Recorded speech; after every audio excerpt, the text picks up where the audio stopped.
I'm David Eagleman, Clinical Professor of Family Medicine at Brown University. This is lecture 13 in a series on talc and cancer. This will review the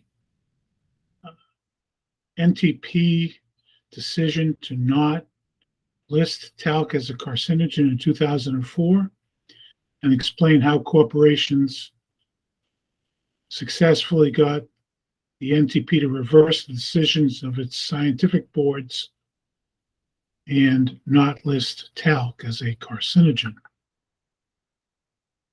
The National Toxicology Program is an agency or a program of three agencies: the National Institute of Environmental Health Services, the National Center for Toxicologic Research, and the National Institute for Occupational Safety and Health.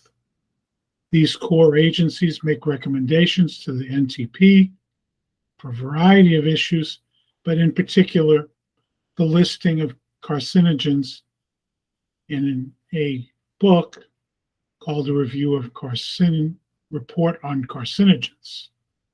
The Report on Carcinogens lists substances known to be human carcinogens or reasonably anticipated to be human carcinogens.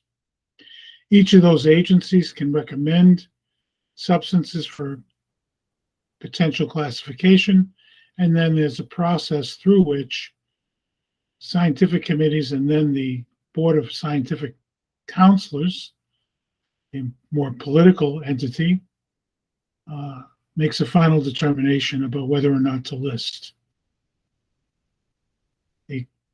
This outlines the kind of process. There are two scientific committees, then the decisions are reviewed, there are public comments. The Board of Scientific Counselors makes a recommendation, then the NTP Executive Committee makes a final determination, which goes to the Director of the National Toxicology Program and the Secretary of the Department of Health and Human Services, who has ultimate authority on listing. Talc was first nominated by NIOSH as a carcinogen for testing. The testing was chosen through inhalation, which was the most common route for human exposure. This resulted in an animal study in 1994, which found that talc caused cancer in groups of rats. As a result, the NTP peer review subcommittee drafted a report on the animal tox study. They decided that the animal study showed clear evidence of carcinogenic activity of talc in female rats and some evidence of carcinogenic activity of talc in male rats. This is primarily in lung cancers. Harlow and Kramer did a follow-up study in 1992 of an epidemiologic study they did in 1982. In this study, they recommended that they discouraged the use of talc in genital hygiene, particularly as a daily habit, because of the potential for creating ovarian cancer. The CTFA, in response to the recommendation that of the NTP animal study, formed a talc interested party task force to lobby against the listing of talc as a carcinogen and to undermine the findings of the animal study. Talc task force was a project of the industry cosmetic association called the CTFA. Its members included Johnson & Johnson, Vanderbilt, Minerals Technology, the talc mineral supplier, the UK Cosmetic Toiletry and Perfume Association, Luzanac, predecessor of Imerys, and then Rio Tinto, a large supplier, Avon, Colgate-Palmolive, and a variety of other companies. Task Force had a indemnification agreement. This is a copy of J&J's signed agreement in 1994, where if the CTFA was sued as a result of any of its participation in influencing decision-making or anything else by people who were injured by talc, their costs would be indemnified by the members of the task force, signed by Johnson & Johnson in this case. In addition, each of the task force members paid up to $10,000 a year to support task force activities. This is a 1997 letter by Wiener, consultant to J&J, wherein he found that the epidemiologic studies showed a statistically significant association between hygienic talc use and ovarian cancer. This refers to perineal application, but that application also results in inhalation. The talc was nominated for listing as a carcinogen. There were two scientific groups. The first group voted 6-1 to list as a carcinogen. The second group voted 7-1 to list. And this was a split on the type of talc. There was an assumption that there was such a thing as talc without asbestos, which doesn't exist, but which the companies convinced the NTP and many researchers did exist. And these were votes that talc without asbestos should be considered a carcinogen. There is no such thing as talc without asbestos, as I've discussed in previous talks. In 2000, Luzanac and the CTFA began to prepare a detailed defense for talc for submission to NTP during this initial public comment period. Luzanac expressed concern that any adverse decision by NTP to list talc as a carcinogen would have a severe impact on profits, continuing to supply beyond the time which you should reasonably expect it to know that that's talc, may cause harm, is a thing that can destroy a company. The talc task force hired the Weinberg Group, a lobbying group, to manage epidemiologic reviews, including arranging for speakers at the Board of Scientific Councils meeting in December. Industry submitted written comments to NTP to oppose the listing. Luzanac wrote a letter to NTP. Wiener's letter was in response to Luzanac's letter, where he criticized them for misrepresenting the significance of the epidemiologic studies. The industry had only industry spoke at the meeting. They had many speakers, including an epidemiologist. These are all paid for. The CTFA, Judy Jones of the UK Cosmetics Association, William Kelly, the Weinstein Group, called the Center for Regulatory Effectiveness, Gunter Oberdorster, a researcher, John Addison of the European talc industry, Alan Gibbs of the Euro talc industry, Roger McClellan of Mineral Technologies. Pardon me, they didn't work for them, they were sponsored by them.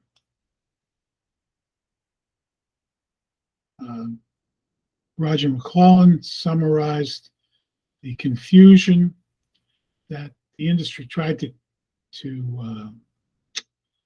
establish, successfully did establish, between asbestiform and non-asbestiform minerals, claiming that there were talcs without asbestiform minerals, which there were not.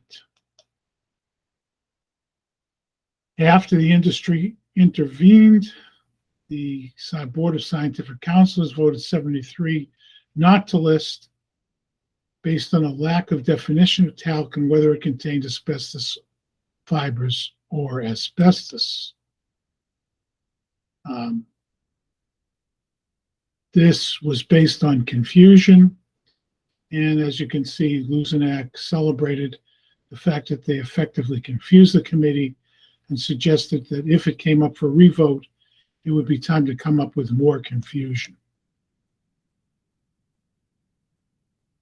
And this is a congratulatory memo about their ability to hammer away at NTP.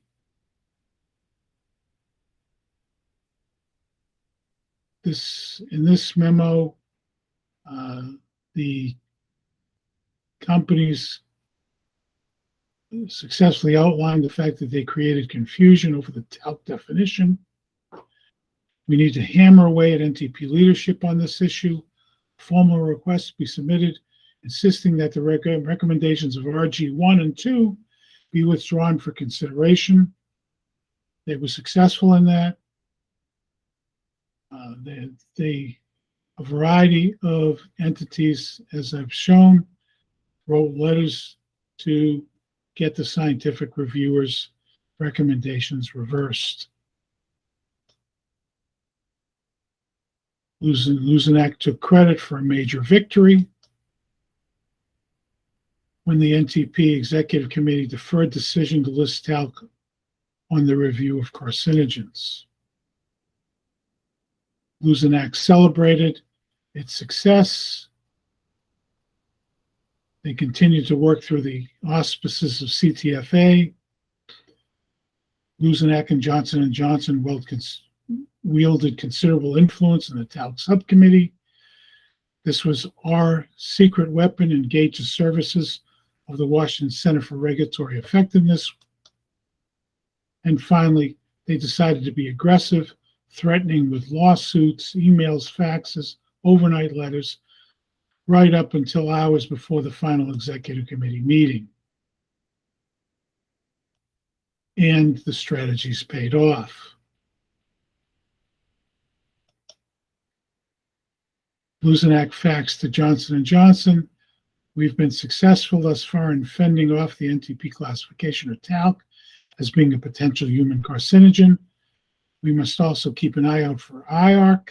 IARC comprises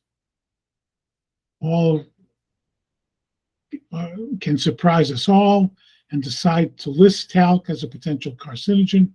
IARC reviews are not a public debate.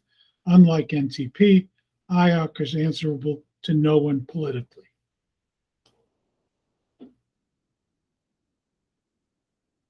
And this is the Luzenak memo taking final credit for not listing talc.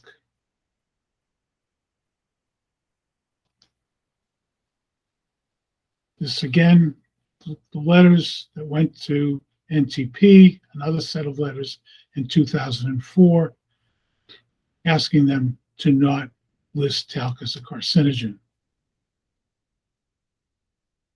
Luzenak protested the nomination of category cosmetic talc on the basis it fails to provide a clear, specific definition of the substance. And that definitional issue was whether or not talc contained asbestos. The companies knew it did, but they convinced the NTP that there was talc without asbestos.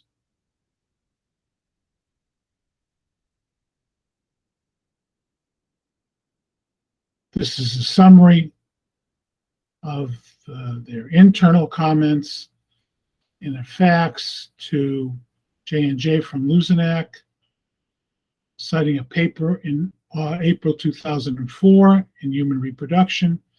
The paper offered compelling evidence in support of the migration hypothesis, that is, that talc with asbestos would both migrate to the ovary. Combine this evidence with the theory that talc deposition on the ovarian epithelium initiates epithelial inflammation, which leads to epithelium carcinogenesis, and you have a potential formula for NTP classifying talc as a causative agent in ovarian cancer. And this is the layout graphically of the theory of how talc with asbestos would cause cancer. This is contrary to the opinions that they gave to NTP.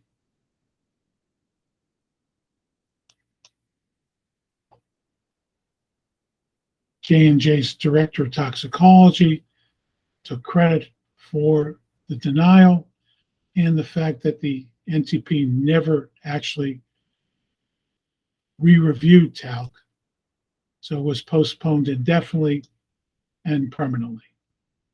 And that concludes this talk on corporate influence on NTP decision on talc, which is the only substance ever to have a scientific recommendation reviewed and reversed by the Board of Counselors.